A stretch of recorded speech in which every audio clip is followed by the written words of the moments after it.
मशक्कत से कमाते हैं और एक अच्छा इंसान भी बनते हैं। दुनिया का सबसे रिचेस्ट आदमी रहने वाला बिल गेट्स, वो एक्टिंग नहीं करते हैं। वो सिर्फ अपने बारे में नहीं सोचता। अनाउंस करने की जरूरत नहीं है इस साल कितना कमाया। लेडीज एंड जेंटलमैन, इस दुनिया में दो तरह के रिच होते हैं। एक रिच वो होते हैं जो अपनी मेहनत मशक्कत से कमाते हैं और एक अच्छा इंसान भी बनते हैं। मतलब उसे पता रहता है कि मैंने जितना कमाया है वो मेरी ज़रूरत से काफ़ी ज़्यादा है और इसलिए मैं दूसरों की भी मदद कर सकता हूँ, दूसरों की सेवा कर सकता हूँ। जैसे कि आज की तारीख में अगर आप देखेंगे जो दुनिया में सबसे लंबे समय तक दुनिया का सबसे रिचेस्ट आदमी रहने वाला बिल गेट्स, वॉरेन बफेट, है ना? ये सारे लोग आप देखेंगे कि billions of billion dollars donate करते हैं।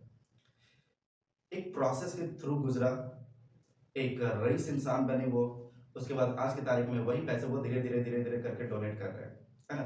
कई तरह की बीमारियों के इलाज के लिए तो कई देशों में, दूसरे देशों में, सिर्फ अमेरिका में नहीं, दूसरे देशों के गरीब बच्चों, माल न्यूट्रिशन बच्चे हैं, उन पर वो डोनेट करते हैं या उनके मेडिकल का खर्च का एक्सपेंसेस उठाते हैं।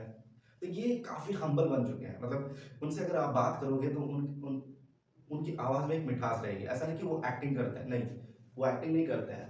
वो वो बचपन से वैसे थे भी नहीं, है ना? वो एक प्रोसेस के थ्रू गुज़रे हैं। उन्होंने ज़िंदगी में इतना एक्सपीरियंस किया है, पैसे कमाने के दौर में, इतनी किताबें पढ़ी हैं कि अब वो समझ गए हैं कि एग्ज़ैक्टली ज़िंदगी है क्या, है ना?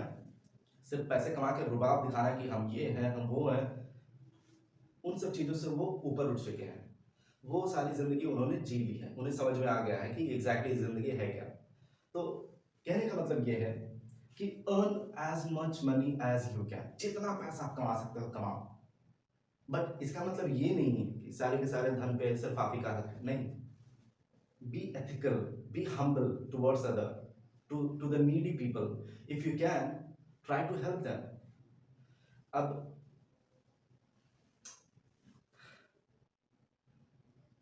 एक एक जो जेन्युइन रिच होता है ना, वो सिर्फ अपने बारे में नहीं सोचता, वो दूसरों के बारे में भी सोचता। आप इतिहास उठा करके देख लो। जो भी रिच इंसान रहे हैं, जो जेन्युइन रिच रहे हैं, एथिकल ही रहे हैं, हम्बल रहे हैं, अगर उनसे आप बात करते तो ऐसा लगता कि भाई ये तो लगता ही नहीं कि ये मिलियनेयर या बिलियनेयर होगा। इतना इतना सिंपल आदमी। बिल गेट्स, वॉरेन बफेट, ये लोग स्ट्रीट्स में आपको मिल जाएंगे ऐसे नॉर्मल शर्ट पैंट पहन के घूमते हुए। एक समय दुनिया का जो सबसे धनी आदमी अमेरिका का, है ना, उन्होंने जब जब वो मरने के कगार पे आ गए, उन्होंने सारा का सारा अपना धन डोनेट कर दिया, सारा धन डोनेट कर दिया। उनके रिश्तेदार जब भूल गए, उनके रिश्तेदार आज भी उन्हें हेट करते हैं, आज भी उन्हें हेट करते हैं।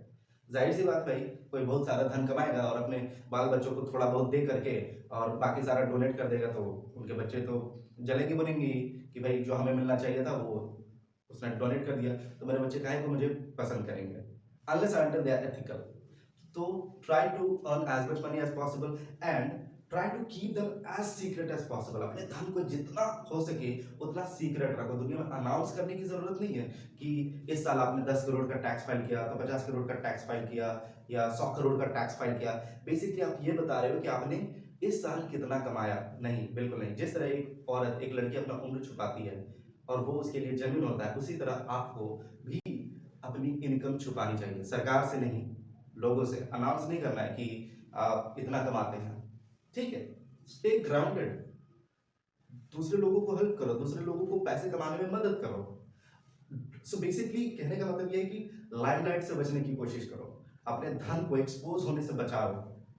अगर एक लंबे समय तक आपको धनी आदमी बन के रहना है और वो कहते हैं ना, बुरी नजरों से बच के रहना है, क्योंकि नजरें तो बहुत सारी गड़ी है आप पे।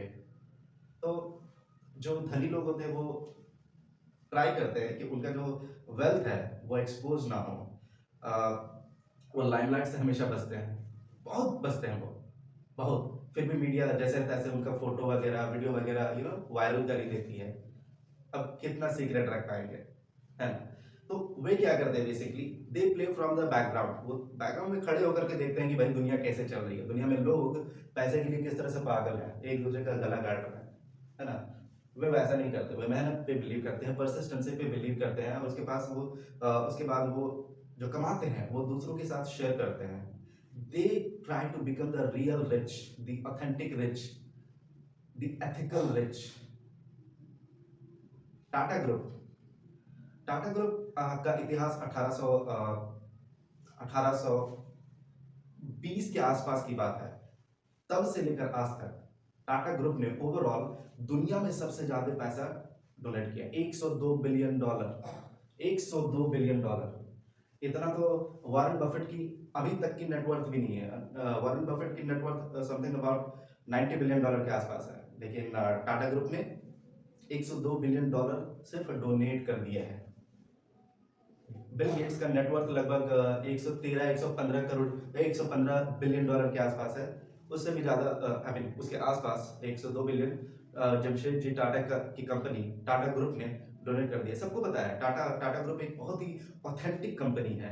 मतलब ये जो भी प्रोडक्ट्स बनाती है, ये बेचती है, ऑथेंटिक होते हैं, इनमें कोई मिलावट या कोई गड़बड़ी होती नहीं है। इसीलिए इंडिया के लोग टाटा ग्रुप को एक भगवान की तरफ पूजते हैं, उन पर ब्लाइंडली बिलीव करते हैं कि हाँ भाई ये टाटा का है, मतलब इस पर आप उनके भरोसा कर सकते हैं। टाटा की कंपनी में काम करने वाले लोग काफी खुश रहते हैं, उनको पता है कुछ भी हो जाए उनकी जॉब जाने नहीं है। तो ये है टाटा कंपनी का ट्रस्ट। उन्होंने सिर्फ एक बहुत ही मजबूत ब्रांड नहीं बनाया है, बहुत ही एथिकल, आप कह सकते हैं एक बहुत ही मजबूत एक रिस्पेक्ट बनाया है, आप कह सकते हैं। ऐसा रिस्पेक्ट, ऐसा भरोसा लोगों का जिसे तोड़ा नहीं जा सकता, नॉट इजीली। तो अंत में मैं यही कहूंगा, if you really become rich in the process also try to be humble, stay humble, become rich ethically. Otherwise आप अमीर बन जाओगे, उसका कोई फायदा नहीं होगा। अमीर तो बहुत सारे लोग हैं, चोरी करके बनते हैं, डकैती करके बनते हैं, दूसरों का पैसा लूट के बनते हैं, दूसरों की संपत्ति जमीन जायदाद लूट करके और बेच देते हैं, वो भी अमीर बनते हैं। मतलब अमीर इन द सेंस पैसे से बनते हैं, बट उन्हें आप अमीर कहेंगे नहीं। So that's not real rich. आप कब होता है जब आप खुद के मेहनत मशक्कत अपनी लगन से, परिश्रम से एक उस प्रोसेस से गुजरते हैं, और उसके बाद जब एक धन इकट्ठा करते हैं, then you become real rich. Otherwise unethical तो बहुत सारे हैं, नाम बताने की जरूरत नहीं है। Thank you.